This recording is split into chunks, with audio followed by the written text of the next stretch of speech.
Bayangkan, seorang nenek tua yang hidup sederhana tiba-tiba diusir dari desanya sendiri hanya karena fitnah. Tidak ada yang mau membela, tidak ada yang peduli, kecuali seorang bocah yatim miskin yang dengan berani berdiri melawan semua orang demi menyelamatkan sang nenek. Namun, siapa sangka, saat malapetaka menimpa desa itu, semua orang justru menangis menyesal, tapi sudah terlambat. Inilah kisah tentang bocah yatim yang menyelamatkan nenek dari fitnah. Kisah penuh air mata, pengorbanan dan penyesalan yang tak akan pernah terlupakan. Di sebuah desa kecil bernama Sukamurni, hidup seorang nenek tua bernama Nenek Rahayu. Ia tinggal sendirian di rumah kayu reyot di pinggir sawah. Sejak suaminya meninggal, ia menutup diri dan hanya sesekali ke pasar menjual ramuan herbal yang ia racik dari tanaman liar di hutan.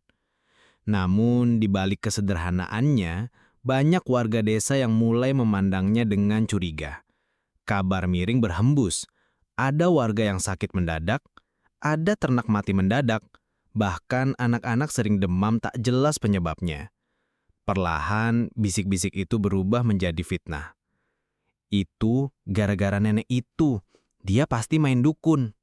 Iya, matanya seram. Rumahnya juga dekat hutan. Pasti dia pelihara makhluk halus.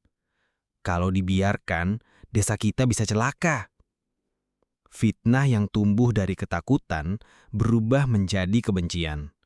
Hingga suatu sore, para warga berkumpul di balai desa. Kepala desa yang semula netral akhirnya terhasut juga. Dengan suara lantang, ia berkata, "Mulai hari ini, Nenek Rahayu tidak boleh lagi tinggal di desa ini. Demi keselamatan kita semua, dia harus pergi." Suara sorak-sorai bercampur teriakan warga menggema. Tak ada yang membela. Di antara kerumunan itu, ada seorang bocah yatim bernama Arka, berusia 11 tahun. Tubuhnya kurus, wajahnya lusuh, bajunya compang-camping. Ia sering jadi bahan ejekan karena miskin dan tidak punya orang tua. Arka mengenal Nenek Rahayu. Dialah satu-satunya orang yang pernah menolong Arka saat sakit parah. Nenek memberi ramuan yang menyembuhkannya. Bahkan memberinya makanan ketika Arka kelaparan. Maka ketika melihat warga beramai-ramai mengusir nenek itu, hati Arka bergejolak. Ia berlari ke depan, berdiri di hadapan orang dewasa yang marah, dan berteriak, "Kalian salah! Nenek Rahayu tidak jahat, dia baik. Dia yang nolong aku waktu sakit. Kalau kalian usir dia, aku ikut pergi bersamanya." Semua terdiam. Lalu tawa cemooh pecah. "Hahaha, bocah miskin membela nenek sihir. Sudahlah, biarkan mereka berdua pergi, sama-sama pembawa sial." Arka menggenggam tangan Nenek Rahayu yang gemetar, matanya berkaca-kaca. "Ayo, Nek, jangan dengarkan mereka. Aku akan jaga nenek."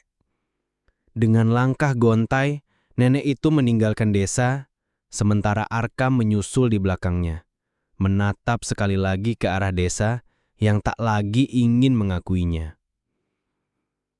Hari-hari berikutnya, Arka dan Nenek Rahayu tinggal di sebuah gubuk reot di pinggir hutan.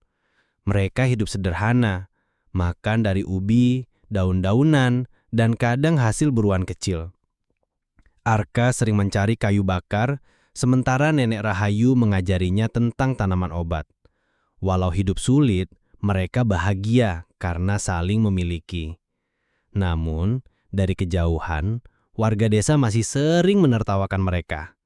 Anak-anak dilarang mendekat ke hutan. Para orang tua selalu berkata, "Jangan ke sana, nanti kau dikutuk si nenek sihir itu." Tak ada yang tahu bahwa jauh di dalam hutan itu, Nenek Rahayu setiap malam mendoakan keselamatan desa. Walau disakiti, hatinya tetap penuh kasih. Musim kemarau panjang datang. Sungai di desa mengering, sawah retak, ternak mati satu persatu. Warga panik, air bersih sulit didapat, penyakit mulai merebak, anak-anak batuk dan demam tinggi. Orang-orang desa berlarian ke balai desa menuntut solusi. Namun, tak ada yang bisa dilakukan. Hingga suatu malam, sebuah angin kencang membawa kabut pekat menyelimuti desa.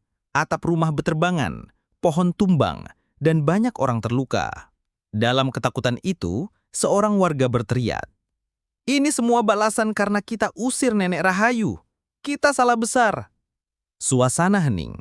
Orang-orang mulai saling pandang. Wajah mereka pucat. Mereka teringat pada kebaikan nenek yang sering memberi ramuan herbal ketika ada yang sakit dulu.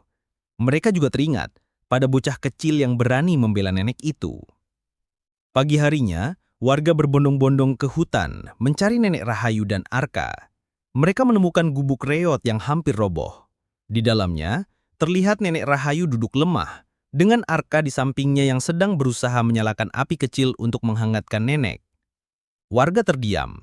Mereka melihat betapa bocah yatim itu dengan sekuat tenaga merawat seorang nenek yang dulu mereka usir. Kepala desa maju dengan wajah penuh rasa bersalah. "Nenek Rahayu, maafkan kami. Kami sudah buta oleh fitnah. Tolong, kembalilah ke desa. Kami butuhmu." Namun, Nenek Rahayu hanya tersenyum tipis, suaranya lirih. "Aku sudah tua, tenagaku tak banyak lagi. Tapi jangan salahkan anak ini. Dialah malaikat kecil yang menolongku. Saat semua membenciku, dia yang percaya." Arka menunduk, air matanya menetes. Semua warga pun berlutut, menangis, dan menyesali perbuatan mereka. Namun, penyesalan itu datang terlambat. Sebab tak lama setelah itu, Nenek Rahayu mengembuskan nafas terakhir dalam pelukan Arka. Suasana berubah hening, tangisan pecah. Desa Sukamurni kehilangan seorang penjaga sejati, dan semua orang sadar bahwa mereka telah mengusir kebaikan dengan kebencian. Arka kini sendirian lagi. Namun sebelum pergi, Nenek Rahayu menitipkan sebuah buku tua berisi pengetahuan tentang tanaman obat. Dengan itu, Arka berjanji akan melanjutkan warisan sang nenek, menolong orang tanpa pamrih. Sejak hari itu, warga desa menjadikan Arka anak asuh bersama. Mereka membangun kembali kepercayaan, dan setiap kali melihat bocah itu, mereka selalu teringat pada penyesalan yang tak akan pernah bisa dihapus, karena mereka baru sadar saat semuanya sudah terlambat. Pesan moral: fitnah bisa menghancurkan kebaikan, tapi kebenaran akan selalu menemukan jalannya. Jangan menilai seseorang dari bisikan kebencian, sebab bisa jadi dialah penolong sejati yang kelak menyelamatkan kita.